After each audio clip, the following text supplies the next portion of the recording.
Phlogiston, mass, and the birth and demise of the force of gravity. Firstly, my apologies. I haven't published any new material for some time. I've been researching the concept of relative density, which has involved studying mass, which leads to the theory of the force of gravity. Before discussing mass and the force of gravity, it is first necessary to present the phlogiston theory in order to provide the necessary context when required. Phlogiston theory. The phlogiston theory was accepted for more than 100 years. The theory held that materials that burned contained a fire-like element called phlogiston that was released as the object burned. The main points of phlogiston theory were: all combustible substances contain phlogiston. The more phlogiston a substance contains, the better and more completely it burns. Combustion releases the phlogiston from the substance into the air. The flame indicates the rapid escape of phlogiston. There is an attractive force between the air and phlogiston. Air is necessary for combustion because it absorbs the escaping phlogiston. Combustion in a closed container soon stops because the air inside becomes saturated with phlogiston. It becomes phlogisticated air. Similarly, air is necessary for breathing. A creature placed in a closed container dies because the air cannot absorb any more phlogiston, so can no longer support life. 2 videos on phlogiston theory. Links will be in the description. The phlogiston theory. This phlogiston theory was believed and propagated by the influential scientists and teachers of the day for over 100 years between 1667 and 1770. The phlogiston theory was discredited by Antoine Lavoisier between 1770 and 1790. Antoine Lavoisier studied the gain or loss of weight when tin, lead, phosphorus, and sulfur underwent reactions of oxidation or reduction, deoxidation, and he showed that the newly discovered element oxygen was always involved. Although a number of chemists, notably Joseph Priestley, one of the discoverers of oxygen, tried to retain some form of the phlogiston theory, by 1800 practically every chemist recognized the correctness of Lavoisier's oxygen theory. Now the concept of mass and the birth and demise of the force of gravity will be discussed with phlogiston theory used as an example comparison. What is mass? I truthfully cannot explain what mass is. No one can explain what mass is. Describe, but not explain. Mass cannot be explained without using new terms and words which then need explaining themselves and still do not explain what mass is. It can sound technical, but doesn't actually explain. Here's an example. All physical objects are made from particles, atoms, or molecules, and atoms are made from protons, neutrons, and electrons, which have mass. The statement above, although sounding impressive, did not explain what mass is. Why do protons, neutrons, etc. have mass must be explained once they have been proven to exist. What is this mass they have? As can be appreciated, this takes us back to the drawing board, so to speak. The accepted definition that mass in physics is the quantity of matter in a body regardless of its volume or of any forces acting on it. This definition is implying that mass is matter. The term matter now has to be explained, which undoubtedly will involve new unexplained terms and notions based on assumptions, and it goes on. And now dark matter has been proposed, and that can't be observed or detected. Yes, really. Mass cannot be explained without going into assumptions and suppositions. So what can be said, if anything? In the diagram 1 below, there are 2 blocks of pure gold, A and B. It is an assumption that both A and B are 100% pure. Block B contains more of the gold material/substance relative to block A. There is a greater amount more of the material substance of gold in block B relative to block A. Feeling block A and B in the hands, the relative volume difference between the two blocks can be experienced. So, for a pure substance, mass means how much is present relative to another discrete amount of that substance.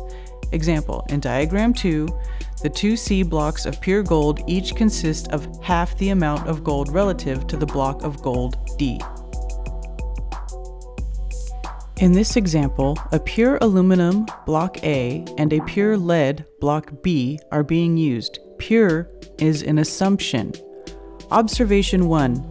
The aluminum block A takes up more 3D space relative to the pure lead block B. Observation 2. The aluminum block A and pure lead block B are not balanced on the scales. What could be said from the observation below? The lead block B contains a greater amount of lead relative to the amount of aluminum the aluminum block A contains, but the aluminum block takes up a greater volume, 3D space. What else can be said? The concept of units. The block of aluminum can be cut up into small pieces, and it can be further cut up into smaller and smaller pieces until the pieces are too small to see and cut under a high-power microscope. The solid aluminum can be melted into a liquid, 660 degrees Celsius, and then boiled, 2470 degrees Celsius.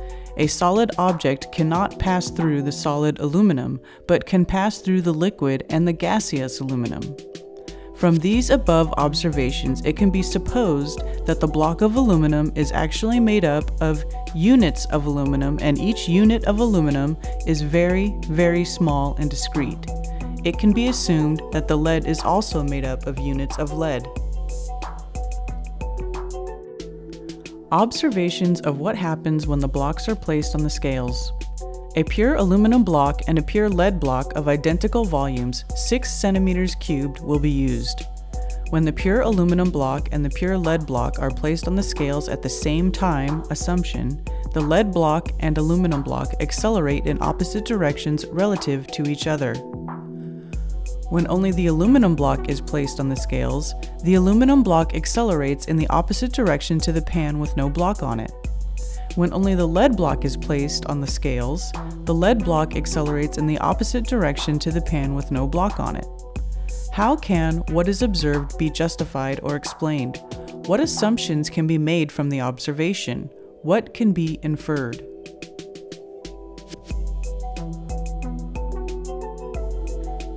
A series of assumptions will be made to show what they lead to.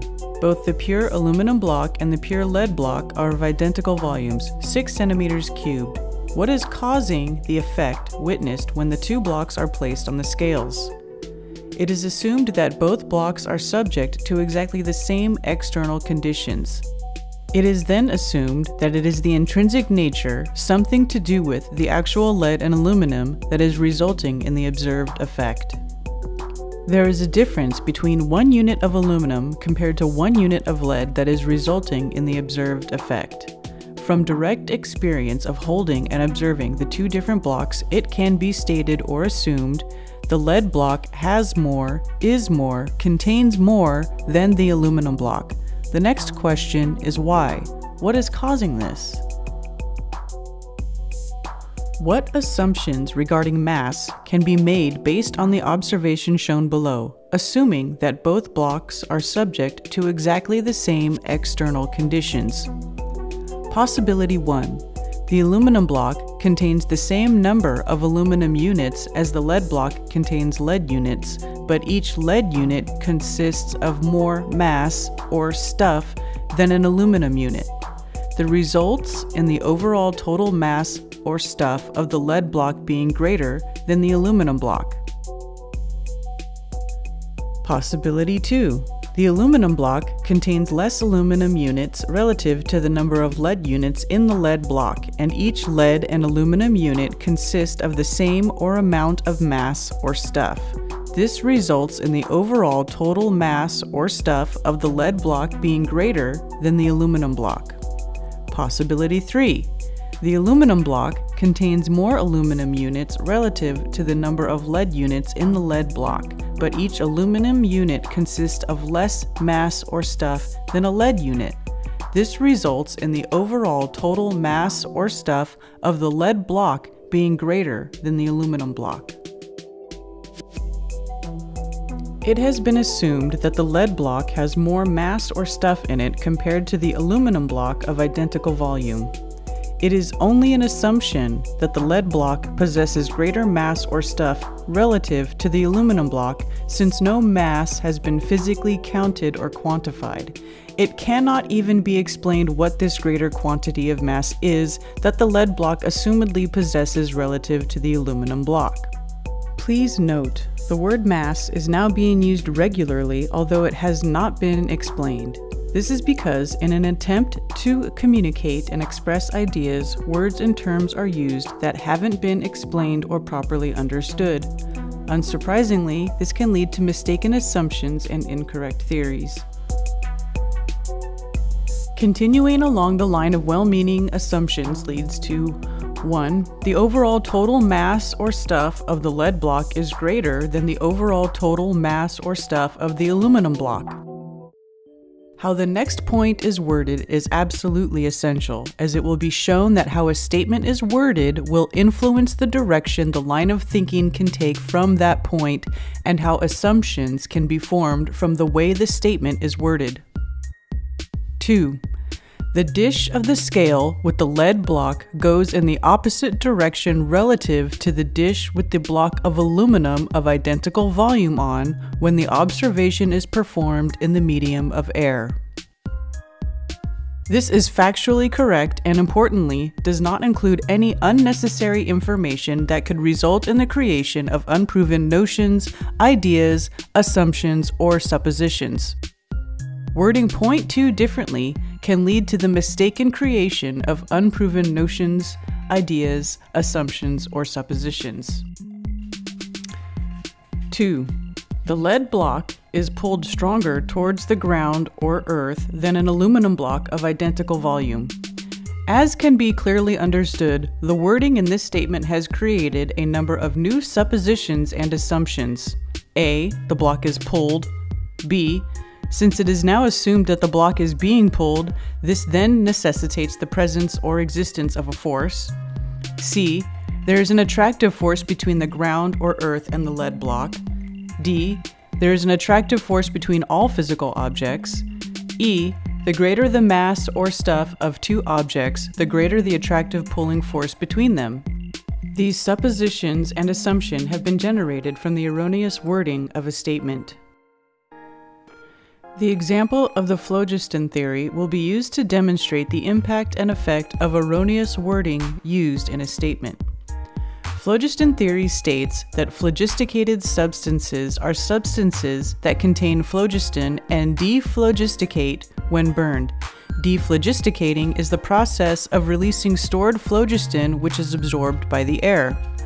Growing plants then absorb this phlogiston, which is why air does not spontaneously combust and also why plant matter burns as well as it does. As can be clearly understood, the wording in the above statement and other similar statements on phlogiston theory has created a number of possible suppositions and assumptions. A. In part, every combustible object was composed of phlogiston. B. Phlogiston leaves the object when it is burning and goes into the surroundings, air. C. The more intensely the object is burning, the faster the rate of phlogiston is released. D. An object that did not contain phlogiston or had released all its phlogiston would not burn. E. A specific volume of air had a limited phlogiston absorbing capacity. There are other possible assumptions, but those above illustrate the point. A key assumption of phlogiston theory was air attracts the phlogiston of bodies. This implies A. An attractive force exists between air and phlogiston. B. A pulling attractive force exists between air and phlogiston. Note, the pulling force was not considered or stated to be magnetic or electric in nature. C. Since every combustible material and living things are composed of phlogiston, there is always an attractive force between them pulling them towards each other. Further possible implications. 1. The less phlogiston the air has absorbed, the stronger this force of attraction. 2. The less phlogiston the air has absorbed, the greater the rate of phlogiston transfer. Can we measure point 2? Can these implications from phlogiston theory be used to support it? 1. The less phlogiston the air has absorbed, the stronger this force of attraction. 2. The less phlogiston the air has absorbed, the greater the rate of phlogiston transfer. Can point 2 be measured? Can point 2 be linked to point 1? I can measure the intensity of the light from the candle flame. The less phlogiston the air has absorbed, the greater the rate of phlogiston loss from the burning candle, and the more intense the light from the flame will be. Note: each candle, according to its size, wick size, etc., has a maximum light intensity.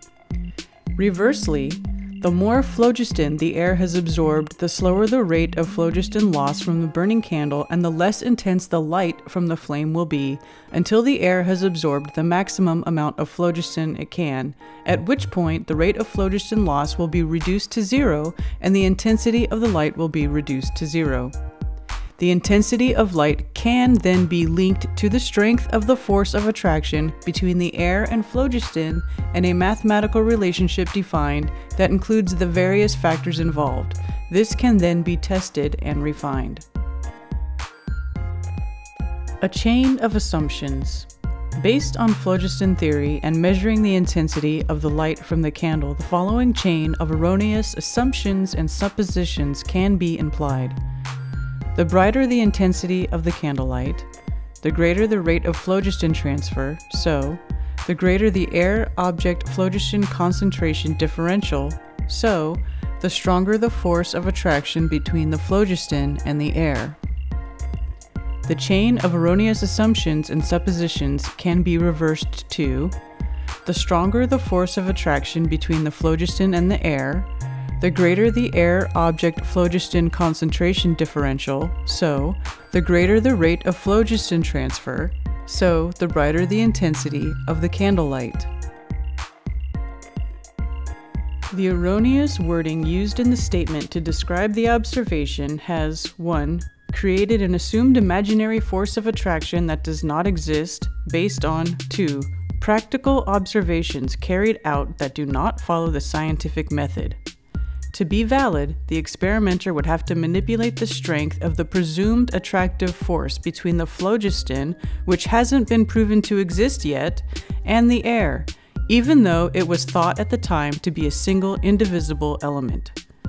3. From the observations which are invalid and do not prove cause and effect, a set of mathematical equations can be developed to express the presupposed cause and effect relationship between the force of attraction between the phlogiston and air, the air-object phlogiston concentration differential, the rate of phlogiston transfer, the intensity of the candlelight. As can be seen by this example of phlogiston theory, erroneous observation statements lead to genuinely mistaken beliefs.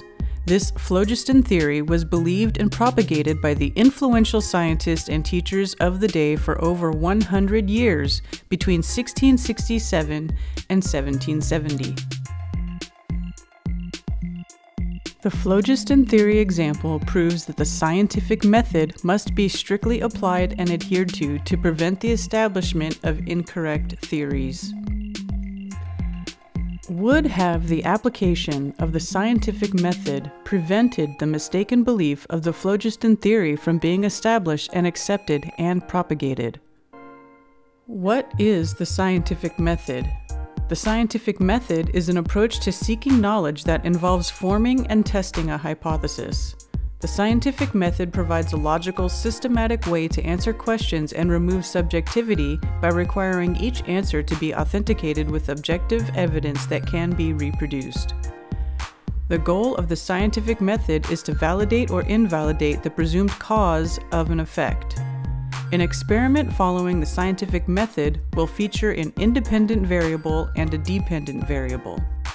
The independent variable is the presumed cause of the effect and is the factor which is changed between experiments, and the dependent variable, the effect, is what changes as a result. The steps of the scientific method. 1. Observe a natural phenomenon. 2. Alternate hypothesis. A. Independent variable, or the presumed cause. B. Dependent variable, the observed effect. C. Control variables.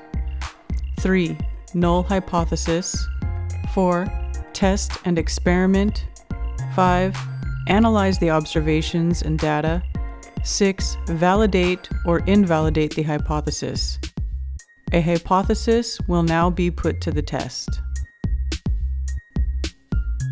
Applying the scientific method to the phlogiston theory. Air attracts the phlogiston, a fire-like element contained within combustible bodies which is released during combustion. 1. Observe a natural phenomenon, a forest fire started by lightning. 2. Alternate hypothesis. A tree burns, effect, because of phlogiston transfer from the tree to the air, the cause. A. Independent variable, the presumed cause, phlogiston transferring from the tree to the air. B. Dependent variable, the observed effect, the tree burning. The experimenter cannot manipulate or change the presumed to exist transfer of phlogiston in order to determine whether it is the cause of the effect and that it actually exists or happens. The independent variable is invalid, resulting in this experiment being null and void. Attempting to prove that phlogiston transfer is the cause cannot comply with step 2 of the scientific method. Applying the scientific method to the phlogiston theory. The hypothesis will be restated differently in order to try and allow it to comply with the scientific method. 1. Observe a natural phenomenon, a forest fire started by lightning. 2. Alternate hypothesis. The burning tree is losing phlogiston, the effect, because of the attractive force between phlogiston and the air, cause. A. Independent variable, the presumed cause, the attractive force between phlogiston and air. B. Dependent variable, the observed effect, burning tree, losing phlogiston. The experimenter cannot manipulate or change the presumed to exist attractive force in order to determine whether it is the cause of the effect and that it actually exists. The independent variable is invalid, resulting in this experiment being null and void. Attempting to prove that an attractive force is the cause cannot comply with step 2 of the scientific method. Also, phlogiston cannot be observed or measured leaving a burning object, so the effect cannot be validated. Applying the scientific method to the phlogiston theory. The hypothesis will be restated differently again. 1. Observe a natural phenomenon, a forest fire started by lightning. 2. Alternate hypothesis. The tree losing phlogiston to the air, effect, because it is burning, on fire, cause. A. Independent variable, the presumed cause, burning, on fire. B. Dependent variable, the observed effect, tree losing phlogiston and it transferring to the air. But phlogiston cannot be observed or measured leaving a burning object, so the effect cannot be validated. The dependent variable is invalid, resulting in this experiment being null and void and not being able to prove that phlogiston actually exists, let alone proving whether it is being transferred from the tree to the air. The light and heat leaving a burning object can be observed and potentially measured, but they are not phlogiston and they are not the cause or effect in the stated hypothesis. The hypothesis will be restated differently once again. 1. Observe a natural phenomenon, a forest fire started by lightning. 2. Alternate hypothesis. Light being emitted, the effect, because the burning tree is losing phlogiston, cause. A. Independent variable, the presumed cause, burning tree, losing and transferring phlogiston to the air.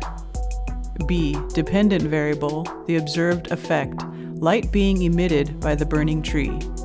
the hypothesis is malformed and invalid because the independent variable has two causes, not one. The independent variable can either be the burning tree or the transfer of phlogiston to the air. The experimenter cannot manipulate or change the presumed to exist transfer of phlogiston in order to determine whether it is the cause of the effect and that it actually exists or happens. The independent variable, the transfer of phlogiston to the air, is invalid, the experiment being null and void. Applying the scientific method to the phlogiston theory. Air attracts the phlogiston, a fire-like element contained within combustible bodies and released during combustion. No matter how the hypothesis is worded, the independent variable will be invalid and the experiment null and void, meaning that the independent variable, the presumed cause, cannot actually be tested to prove whether it is the cause or not. If the experimenter cannot directly manipulate and change the independent variable, then it cannot be proven to be the cause of the effect. A person may say, just because you cannot directly manipulate and change the independent variable, that doesn't mean that it isn't the cause of the effect. That is correct, but what it means is that it cannot be proven to be the cause, and so is just a belief. This leads to people mistakenly believing in non-proven ideas for long periods of time, as demonstrated by the example of phlogiston theory. Unless a proven cause is ascertained by the application of the scientific method, then the cause could be ascribed to literally anything a person wants it to be. For example, I could state that it is not phlogiston that is leaving the burning wood, but invisible unicorns. Unless the scientific method is applied, then unicorns have to be considered as viable a presumed cause as phlogiston or anything else a person wants to presume the cause to be. This indicates that if a theory does not comply with the scientific method, then it is no more than an unproven belief and is not factual or verifiable. The phlogiston theory example proves that 1. It is absolutely essential that a statement made regarding an observation must accurately describe only what is observed and not include any extraneous terms. 2. Any theory must be scrutinized by the scientific method to authenticate its validity. Despite the heat at the Hamburg conference, everyone burning one metal or another, I was able to discern the phlogiston as it escaped in the flames. There are those who do not believe. Ha! The accurate statement and application of the scientific method will now be applied to our original lead-aluminum mass observation. The accurate statement for the observation is: the dish of the scale with the lead block goes in the opposite direction relative to the dish with the block of aluminum of identical volume on when the observation is performed in the medium of air. But wording the statement in a different way, such as, the lead block is pulled stronger towards the ground, earth, than an aluminum block of identical volume, creates a number of new suppositions and assumptions. A. The block is pulled. B. Since it is now assumed that the block is being pulled, this then necessitates the presence or existence of a force. C. There is an attractive force between the ground or earth and the lead block. D. There is an attractive force between all physical objects. E. The greater the mass or stuff of two objects, the greater the attractive pulling force between them is.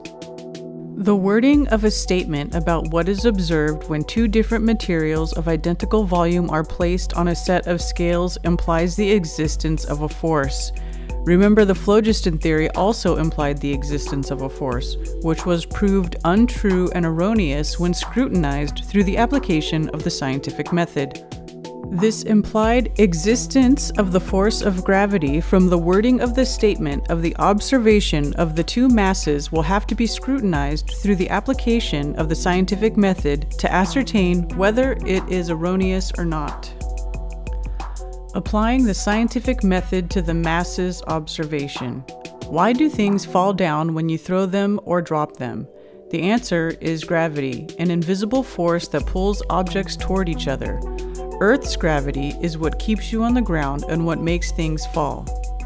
1. Observe a natural phenomenon, a falling apple. 2. Alternate hypothesis. An acorn dropped by a tree squirrel will fall to the ground or earth, effect, because of the attractive force of gravity, cause. A. Independent variable, the presumed cause, the attractive force of gravity. B. Dependent variable, the observed effect, the acorn falling to the ground when dropped.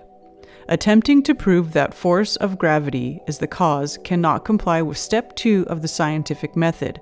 The experimenter cannot manipulate or change the presumed to exist force of gravity in order to determine whether it is the cause of the effect and that it actually exists.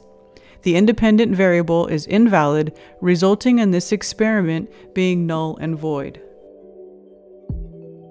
Applying the scientific method to the mass's observation. The hypothesis will be restated differently in order to try and allow it to comply with the scientific method. 1. Observe a natural phenomenon, a falling apple. 2. Alternate hypothesis. A dropped acorn by a tree squirrel will fall to the ground or earth, the effect, because of the mass of the earth, cause. A. Independent variable, the presumed cause, is the mass of the earth. B. Dependent variable, the observed effect, mass, acorn, falling to the ground. The experimenter manipulating or changing the mass of the earth is indeed an interesting proposition. The experimenter manipulating or changing the mass of the earth is not manipulating or changing the force of gravity in order to determine whether it is the cause of the effect and that it actually exists. The independent variable is mass of the earth. If it is then switched to include the force of gravity, this renders the experiment null and void. The force of gravity must be the only independent variable and be manipulated by the experimenter in order to prove that it actually exists and is the cause of the effect. A person states, but mass has or generates gravity, so mass, gravity, should be the independent variable. Before mass gravity is used as a valid independent variable, the person must first prove that mass has gravity. The scientific method will be applied to this assumption. There are two possible independent-dependent variable pairs. We will go through each pair in turn. Pair 1. 1. Observe a natural phenomenon, a falling apple. 2. Alternate hypothesis. An object will accelerate faster in a stronger gravitational field. A. Independent variable, the presumed cause, strength of the gravitational field. B. Dependent variable, the observed effect, rate of acceleration of the falling object. The experimenter cannot manipulate a presumed to exist gravitational field in order to determine whether it is the cause of the effect and that it actually exists or happens. The independent variable, the strength of the gravitational field, is invalid. The experiment is null and void. Pair 2. 1. Observe a natural phenomenon, a falling apple. 2. Alternate hypothesis. An object with a greater mass will accelerate faster towards the ground. A. Independent variable, or the presumed cause, mass of the accelerating object. B. Dependent variable, the observed effect, rate of acceleration of the falling mass. Current accepted theory is that all objects free fall at the same rate regardless of their mass, assuming appropriately fixed control variables. So, according to current theory, two spheres of identical volume but differing masses will have a similar free-fall acceleration rate, implying that increasing the mass of the object does not cause an increase in the rate of acceleration.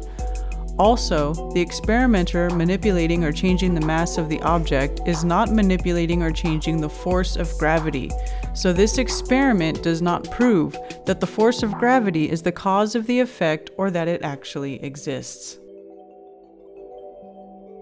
A correct hypothesis with an independent and dependent variable cannot be formed to allow a valid relationship between mass and a presumed gravitational force to be established or proven. The presumed attractive force of gravity, like the presumed force of attraction between phlogiston and air, does not exist. Both attractive forces are created through the inaccurate and erroneous wording of observational statements that mistakenly generates a number of false assumptions and suppositions. The application of the scientific method proves that both these attractive forces are created through the inaccurate and erroneous wording of statements and are not real. In summary, the attractive forces of phlogiston theory and gravity were born from false assumptions and suppositions from the inaccurate and erroneous wording of observational statements. The demise of the presumed attractive forces of phlogiston theory and gravity occurs with the application of the scientific method, the arbiter of cause and effect. And mass, well, that is still waiting to be satisfactorily explained. And if you wish to apply the scientific method to dark matter, then good luck. Where does that leave this observation then? The accurate statement for the observation is, the dish of the scale with the lead block goes in the opposite direction relative to the dish with the block of aluminum of identical volume on when the observation is performed in the medium of air. Would the blocks accelerate in opposite directions at the same rate if the observation was carried out in a more dense medium of water rather than air? If the observation was carried out in water with a pine wood block and a wax block of identical volumes, what would happen? And if the scales were in liquid mercury? Can relative density observations comply to the scientific method? The next video awaits. My sincere thanks to Karen B. for her technical support in the production.